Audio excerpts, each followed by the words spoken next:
नमस्कार. e-प्रशिक्षण.com मध्ये आपले स्वागत आहे. महाराष्ट्र नागरी सेवा शिस्त व अपील नियम 1979च्या नियम 17च्या या त्वरित आढाव्यात तुमचं स्वागत आहे.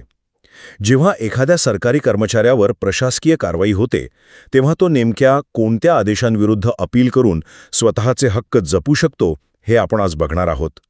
कारण हा नियम खऱ्या अर्थाने तुमच्यासाठी एका कायदेशीर सुरक्षा कवचासारखं काम करतो. पहिलं म्हणजे नियम 4 नुसार काढण्यात येणारे निलंबनाचे आदेश. निलंबन ही अंतिम शिक्षा नक्कीच नाहीये, पण तो तुमच्या प्रतिष्ठेवरचा पहिला थेट आघात असतो. म्हणूनच त्याविरुद्ध लगेच अपील करणं कर्मचाऱ्यांसाठी खूप गरजेचं असतं. दुसरं म्हणजे नियम 5 अंतर्गत मिळणारी शिक्षा किंवा वरिष्ठ अधिकाऱ्यांनी त्यात केलेली वाढ. आता तुम्ही विचार कराल की जेव्हा वरिष्ठ अधिकारीच शिक्षा वाढवतात तेव्हा सिस्टमविरुद्ध लढणं खरंच शक्य आहे का?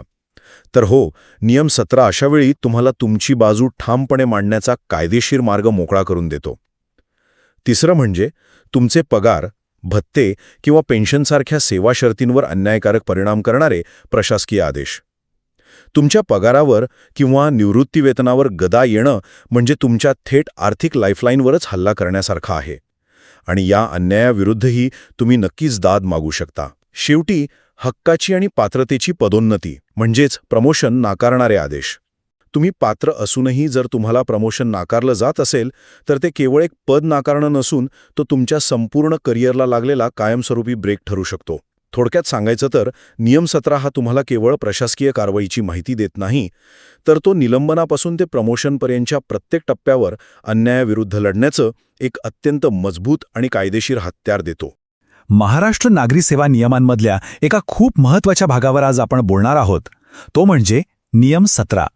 शासकीय सेवेत असताना काही विशिष्ट आदेशांविरुद्ध अपील करण्याचा अधिकार कसा मिळतो हे आपण एकदम सोप्या भाषेत समजून घेऊया. अनेकदा प्रशासकीय कामकाजात असं होतं ना, एखादा आदेश येतो आणि आपल्याला वाटतं की अरे, हा तर आपल्यावर अन्याय आहे किंवा आपल्या हिताच्या विरोधात आहे. ही एक अगदी सामान्य भावना आहे आणि म्हणूनच आपल्या नियमांमध्ये यावर एक उपायसुद्धा दिलेला आहे. आणि तोच उपाय आहे नियम 17. या नियमाकडे फक्त एक कायदा म्हणून बघू नका. खरं तर हे प्रशासकीय न्यायाचं एक कवच आहे. जसं इथे दिसतंय, हे कवच प्रशासकीय कारवाई आणि अपील करण्याचा हक्क या दोन्हीमध्ये एक संतुलन साधतं. हा नियम प्रत्येक शासकीय कर्मचाऱ्याला अन्यायकारक वाटणाऱ्या आदेशांविरुद्ध कायदेशीर दाद मागण्याचा पूर्ण अधिकार देतो. हे प्रशासकीय कवच नक्की कसं काम करतं ते पाहूया. हे कवच 5 मुख्य स्तंभांवर उभं आहे. सोप्या भाषेत सांगायचं तर 5 प्रमुख प्रकारचे आदेश आहेत ज्यांच्या विरुद्ध आपण अपील करू शकतो. तर हे 5 स्तंभ आहेत तरी कोणते? पहिला आहे निलंबन आणि शिक्षा. दुसरा सेवा शर्ती आणि पदोन्नती. तिसरा आहे आर्थिक बाबी आणि पदावनती. चौथा निवृत्ती वेतनाशी संबंधित मुद्दे. आणि 5वा कामावर पुन्हा घेतल्यानंतर वेतन आणि भत्ते कसे ठरवले जातात याबद्दल. तर पहिला स्तंभ आहे निलंबन आणि शिक्षेविरुद्ध दाद मागण्याचा हक्क. म्हणजे काय? तर समजा नियम 4 अंतर्गत निलंबनाचा आदेश आला तर त्याविरुद्ध अपील करता येतं. त्यानंतर नियम 5 नुसार कोणतीही लहान किंवा मोठी शिक्षा झाली तर त्या आदेशाविरुद्धही अपील करता येतं. आणि सगळ्यात महत्त्वाचं, जर आधी दिलेल्या शिक्षेत नंतर वाढ केली गेली तर त्या वाढीव शिक्षेच्या आदेशाविरुद्धही दाद मागण्याचा हक्क आपल्याला मिळतो. आता बघूया दुसरा स्तंभ, जो आहे सेवा शर्ती आणि पदोन्नतीमधल्या अडथळ्यांबद्दल. विचार करा, एखादा कर्मचारी पात्र आहे, सेवा ज्येष्ठतेनुसार पदोन्नती मिळायला हवी पण ती नाकारली गेली, तर अशा आदेशाविरुद्ध अपील करता येतं. इतकंच नाही तर जर सेवा शर्तींमध्ये काही हानिकारक बदल केला गेला किंवा नियमांचा अर्थच चुकीचा लावला गेला ज्यामुळे आपलं नुकसान होतंय, तर त्या आदेशालाही आवाहन देता येतं. तिसरा स्तंभ वेतन आणि पदोन्नतीशी संबंधित आहे. समजा एखाद्या कर्मचाऱ्याला दक्षतारोध म्हणजे इफिशियन्सी बार पार करण्यापासून रोखलं गेलं आणि त्याचं वेतन थांबवलं तर त्या आदेशाविरुद्ध अपील करता येतं. त्याचबरोबर जर शिक्षा म्हणून नाही पण इतर कारणांमुळे एखाद्या कर्मचाऱ्याला खालच्या पदावर पदोन्नत केलं गेलं तर त्या आदेशाविरुद्धही अपील करण्याचा अधिकार आहे. चौथा स्तंभ म्हणजे निवृत्ती वेतनाचा हक्क.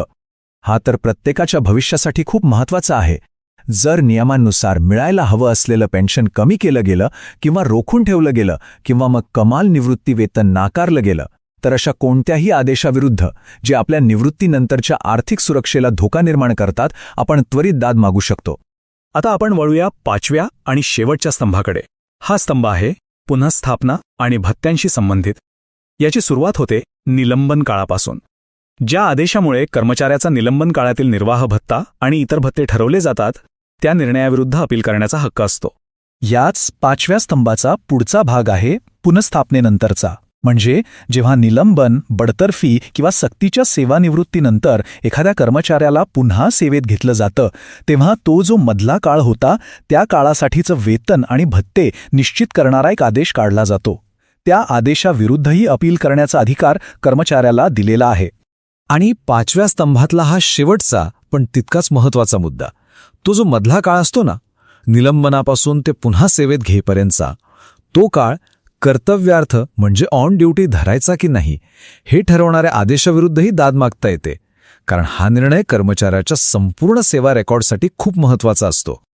सारांश बघण्याआधी एक गोष्ट स्पष्ट करणं खूप गरजेचं आहे. या नियमांमध्ये शासकीय कर्मचारी म्हणजे फक्त सध्या सेवेत असलेलेच नाही, तर सेवानिवृत्त व्यक्तींचाही समावेश होतो.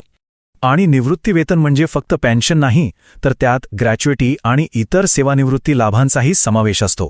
हे लक्षात ठेवणं फार महत्त्वाचं आहे. आपण ज्या मुख्य मुद्द्यांवर बोललो तोच हा एक छोटासा तक्ता. समजा निलंबन किंवा शिक्षेचा आदेश आहे, अपील करता येतं का? तर हो, नक्कीच करता येतं.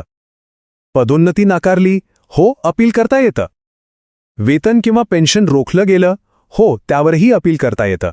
आणि कामावर परत घेतल्यानंतरच्या आदेशांवर, त्यावरही अपील करता येतं.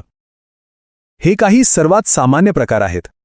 आणि आता ही सगळी माहिती एकाच ठिकाणी, हा सारांश तक्ता नियम 17चं संपूर्ण चित्र एका दृष्टिक्षेपात आपल्यासमोर ठेवतो. यात आपण चर्चा केलेले सगळे 5 स्तंभ, त्यांच्याशी संबंधित कारवाई आणि त्याविरुद्ध अपील करता येतं की नाही हे अगदी स्पष्टपणे दिलं आहे.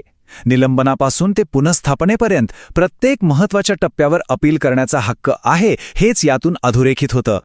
नियमांचं अचूक ज्ञान असणं हेच प्रशासकीय न्यायाच्या दिशेने टाकलेलं पहिलं आणि सर्वात महत्त्वाचं पाऊल आहे. आपले हक्क आपण जाणून घेतले तरच ते मिळवू शकतो. ePrashikshण.com नावाचं एक खास यूट्यूब चॅनल आहे जे शासकीय कर्मचाऱ्यांच्या गरजा लक्षात घेऊनच तयार केलंय. हे चॅनल खरं तर एका मार्गदर्शकाची भूमिकाच बजावतं. या चॅनलचा हा जो प्रशिक्षण आपल्या दारी उपक्रम आहे ना, तो म्हणजे कर्मचाऱ्यांच्या समस्या आणि त्यावरील उपाय यांना जोडणारा एक अतिशय महत्त्वाचा पूल आहे. ही क्लिप श्री विष्णुकांत बोरसे, विभागीय चौकशी अभ्यासक, पुणे यांनी तयार केली आहे. ही माहिती तुम्हाला उपयुक्त वाटल्यास कृपया लाईक करा, शेअर करा आणि चॅनलला सबस्क्राईब करा. व्हिडिओ पाहिल्याबद्दल धन्यवाद.